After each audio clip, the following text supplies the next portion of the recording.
حضرت فضیل بن ایاز بہت بڑے بزرگ گزرے. جوانی کا زمانہ تھا تو ایک خاتون سے آشنائی ہو گئی، محبت کا ربط قائم ہو گیا. تو ظاہر جوانی مستانی ہوتی ہے اور جنون کا ایک شعبہ کہا گیا ہے جوانی کو، اور پھر دل میں اس طرح کے رجحان پیدا ہو جائیں تو پھر وہ جنون کئی گنا بڑھ جاتا ہے. تو اس کے ساتھ وقت طے کیا اور اس کے ملنے کے لیے بے تابی کے ساتھ ان گھڑیوں کا، ان لمحوں کا انتظار کرنے لگے. خیر جب وہ وقت آیا تو اس کے گھر کی طرف چلے اور اس کے گھر کی دیوار پھلانگنے لگے تھے کہ ساتھ والے مکان سے کسی قاری قرآن کی تلاوت کی آواز کانوں میں پڑی. اور وہ پڑھ کیا رہا تھا، الم یان للذین آمنوا ان تخشع قلوبهم لذکر اللہ وما نزل من الحق. کیا اہل ایمان پہ وہ وقت نہیں آیا کہ ان کے دل اللہ کے ذکر اور اللہ کی یاد، اس کی محبت میں تڑپ اٹھیں اور وہ خوف خدا میں مبتلا ہو، اور جو نازل ہوا قرآن، اس قرآن کی محبت میں اس کے دل میں خشیت پیدا ہو. بس یہ کانوں میں پڑنے کی دیر تھی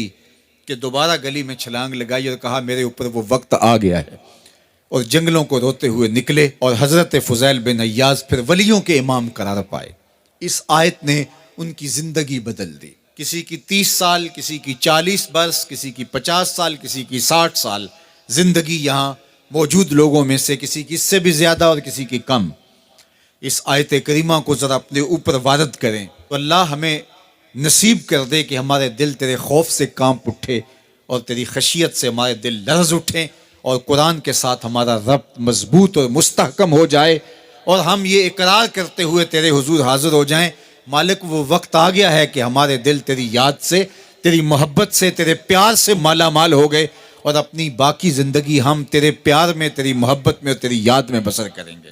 حدیث پاک میں آتا ہے کہ اگر کوئی شخص اللہ کے خوف سے رویا اور اللہ کے خوف سے رونے کی وجہ سے اس کی پلکوں کے بالوں میں سے ایک بال کی جڑ گیلی ہو گئی تو قیامت کے دن وہ بال کھڑا ہو جائے گا، اللہ یا تو مجھے نکال لے یا اسے جنت عطا فرما دے. تو اللہ جل شانہ اس بال کو تو آنکھ سے نہیں نوچے گا، بلکہ اس شخص کو اللہ جنت عطا فرما دے گا. اللہ اکبر. گناہگار کی آنکھ کا پانی اللہ کے غصے کی آگ کو ٹھنڈا کر دیتا ہے. اس لیے ہمیں رونے کا کہا گیا، فَلْيَضْحَكُوا قَلِيلًا وَلْيَبْكُوا كَثِيرًا. اللہ اکبر. ارشاد فرمایا کہ تھوڑا ہنسا کرو، زیادہ رویا کرو. صحابہ کو ہنستے ہوئے دیکھا تو آقا کریم علیہ السلام نے فرمایا کہ تمہارے تک اللہ کی امان نہیں پہنچی اور تم ہنس رہے ہو. عرض کی حضور اس کا کفارہ؟ تو فرمایا اس کا کفارہ یہ ہے کہ جتنا ہنسے ہو اتنا ہی تمہیں رونا پڑے گا. میں اور آپ ذرا اپنی زندگی پر غور و تدبر کریں. ہماری زندگی میں ہنسنا زیادہ ہے یا رونا زیادہ ہے؟ سویر سے لے کر شام تک کہے زیادہ ہیں، ٹھٹھے زیادہ ہیں، مذاق زیادہ ہیں، لطیفے زیادہ ہیں، یا عبرتیں زیادہ ہیں؟ تفکر زیادہ ہے، تدبر زیادہ ہے، سوچ بچار زیادہ ہے، یاد الہی میں تڑپنا زیادہ ہے، آنکھوں سے یاد خدا میں بہنے والے آنسو زیادہ ہیں، یا غفلت سے پھوٹتے ہوئے کہے زیادہ ہے؟ مجھے اور آپ کو اپنی زندگی کا ضرور محاسبہ کرنا چاہیے. ٹھٹھوں سے، مذاق سے ہماری مجلسیں بھرپور ہوتی ہیں. ہم دن میں جتنا ہنستے ہیں کیا اس کا 10واں حصہ بھی ہم تنہائی میں بیٹھ کے اللہ کی یاد میں روتے ہیں؟ اگر ایسا ہے تو مبارک ہو، اور اگر ایسا نہیں ہے تو اللہ سے آنسو مانگو، اللہ سے درد مانگو، اس کی یاد میں رونا مانگو، اس کے ذکر میں تڑپنا مانگو، اس کی محبت میں بے تابیاں مانگو، آنسو مانگو، سسکیاں مانگو. تڑپنے پھڑکنے کی توفیق دے، دل مرتضیٰ سوز صدیق دے. اس کے حضور عرض کرو کہ مالک ہمیں تڑپ دے، ہمیں سوز و گداز دے، ہمیں کیف و سرور کی دنیا نصیب فرما دے، ہماری آنکھوں کو آنسوؤں کا جمال عطا کر دے. اور اگر ہماری آنکھوں میں آنسو نہیں ہیں، ہمارے پاس کہے ہیں، کہتے ہیں جو ہنستا ہوا گناہ کرے گا وہ روتا ہوا جہنم میں جائے گا، اور جس نے یہاں دکھ سہے، تکلیفیں سہی، آلام سہے، اس کے بدلے میں اللہ تعالیٰ اس کو وہاں راحتیں عطا فرمائے گا. فرمایا کہ مومن کے پاؤں میں کانٹا بھی چبھے تو اللہ جل شانہ اس کا صلہ بھی اس کو قیامت کے دن عطا فرمائے گا.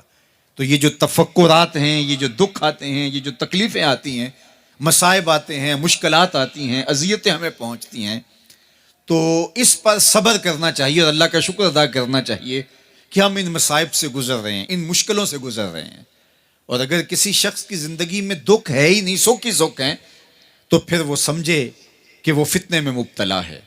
اس لیے زندگی کے اندر یہ آنے والی تکلیفیں، زندگی میں ملنے والے دکھ، اذیتیں، یہ اللہ تعالیٰ کی طرف سے ہمارے اوپر ایک انعام ہے، اور اللہ تعالیٰ جل شانہ اس کے بدلے میں ہمیں آخرت میں صلہ عطا فرمانے والا ہے. تو فرمایا رجل ذکر اللہ خالیا ففاضت عیناہ، وہ شخص جس نے تنہائی میں بیٹھ کے اللہ کا ذکر کیا، اللہ کو یاد کیا، اور پھر کیا ہوا؟